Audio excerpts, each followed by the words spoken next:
Hi there, welcome back. Today I'm chatting to a really, really sought after vocalist in the north of England. She's brilliant. She's won all sorts of awards. She's got a super voice, some fabby frocks as well. It's Hayley J. Hayley, we were just up to the point where you were saying you sang a Cole Porter song in a long pink dress, white gloves like this. Yes. How did that help your career? I don't think it did me any harm at all, really, because within the amateur world at the time, you know, a lot of people are watching. That was quite big licks, wasn't it? It was, yes. And at the Alhambra. I mean, that was still there, isn't it? It is, yes. The Alhambra Theatre's still going. Lots of professional shows take place there all the time. So, how did you get into showbiz proper? What was your first job? Well, my first job was when I auditioned for an agent, and I decided that I wanted to do it professionally.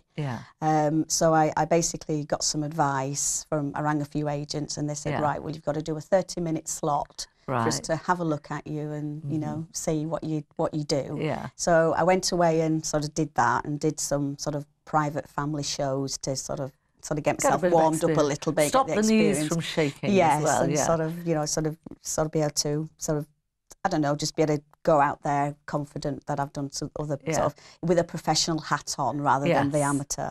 And I basically just did some auditions and told people about myself, and a couple of agents said they'd like me to take me on, and in the end I just went with the one, and off I went. And is this before or after you did the red coat job? This is after, because I did the red coat. Well, tell us about the red coat, because I think this is fab. Our viewers, I said to Hayley, oh, you were a red coat, how old? 16. Listen to this. How did you get into it? Well, I sort of took the bull by the horns, and I'm sort of like that, really. I sort of think, well, if I want something to happen, sort of get out there and make it happen. And I thought, right, I think I'll sort of just, because I wanted to do the red coating. It was something I thought would be sort of give me a lot of experience and be very good for me.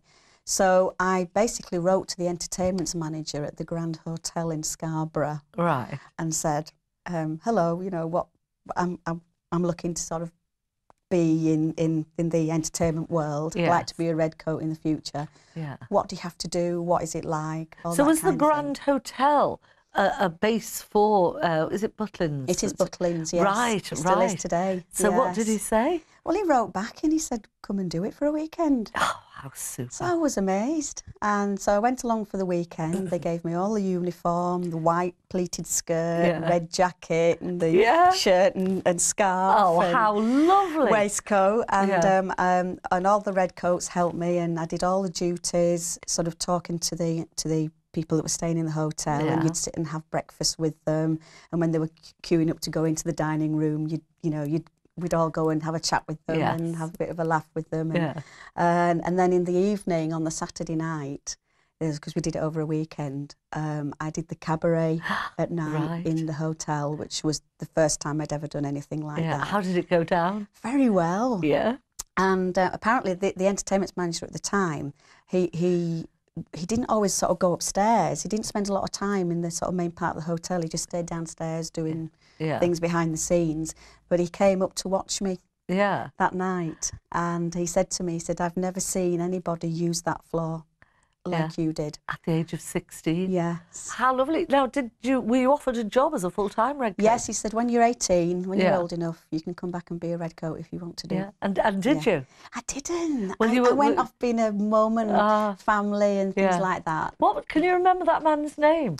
No, I can't. I'm sorry. Right, no, what a shame. But well done, that man, wherever he is, because what initiative and kindness to encourage young talent and give you a real taste of it. Yeah, that's absolutely brilliant. Well, listen, we're going to take a listen to a compilation of you now, doing a bit of the old disco. Here she is, Hayley J.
There we go. That got you going, didn't it? That was super. Now, was that a Jane McDonald compilation? It was, yes. Very good. Yeah, it's called the Disco Medley. Right. And we only saw sort of part of the medley there, but Yeah. there's a compilation of 4 songs which she so brilliantly puts together from the same era. And when I perform it, it just fills the dance floors like it does at a concert. Yeah. It was absolutely super. Really, really good.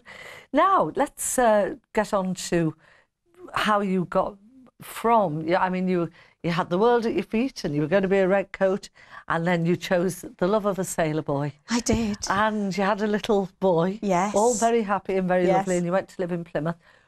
How did you then get back into being a singer? Well, like I say, I sort of went away and sort of did other things, and I actually So did you have a proper job? I did, yes. What did you do? I was a marketing manager. Right. I'm actually a fully qualified marketing professional. Okay, I didn't realise. Yes, and worked in many sort of different agencies and worked for publishers and made TV adverts. Right. Put adverts on sides of buses, ads in magazines, all kind of things. Yeah. Did you enjoy that? I did, I loved it, yes. Yeah, I think it's part of sort of, I'm quite creative, so there was always a chance when, you know, promo material and thinking outside the box, all that kind of thing. But the one thing I always knew I wanted to do was be a professional singer. Right. And it was a desire that never left me. Right. So after about 10 years or so in marketing, I actually gave up my full-time job. That's because that will have been quite a well-paid job. Yes. And to get to go professional. Yes. Oh, you brave woman. Yes. I think a few people thought I was a bit crackers, actually. Yeah. And I can understand that. Yeah. But I just knew in my heart I had to give it a try. Because if I didn't, Well, look at you now. You're doing brilliantly. I've never you looked look back. so at home on the stage. You look fabulous on the stage. I love it, yeah. Yeah, so I know you do the Jane McDonald stuff. What other sort of music do you perform? What sort of genre would you say you are? I think mostly, you'd probably find me doing mostly sort of a little bit of 60s, 70s and 80s. Yeah. But I do sing so much different music. I do soft rock music, like Pat Benatar, etc. Yeah. Right through to Kylie Minogue. Right. With a bit of Shirley Bassey in between, and Leona Lewis with the big ballads. Well, you've got a good voice, you see. When you've got a cracking instrument, you can do really what you want. Yes. To be honest with you. Did you ever get tempted to go down the musical theatre route? To be honest, no. I enjoyed the amateur theatre. Yeah. And I do include 1 or 2 musical songs in what I do now, but I'm more for the cabaret side of things. Yeah. And what sort of venues do you find yourself performing in? All sorts of venues, from hotels to the working men's clubs, places like Club Tropicana, where in fact Jane was a resident there as well, and they have regular acts on there. It's a fantastic live band. That's down in Chapel St Leonard's. And everything from public houses through to residential homes for the elderly. So you do really, really well. Well, that's, I tell you what, you earn your money and you do very well. Going to take another quick break. We'll be back with Hayley J after this.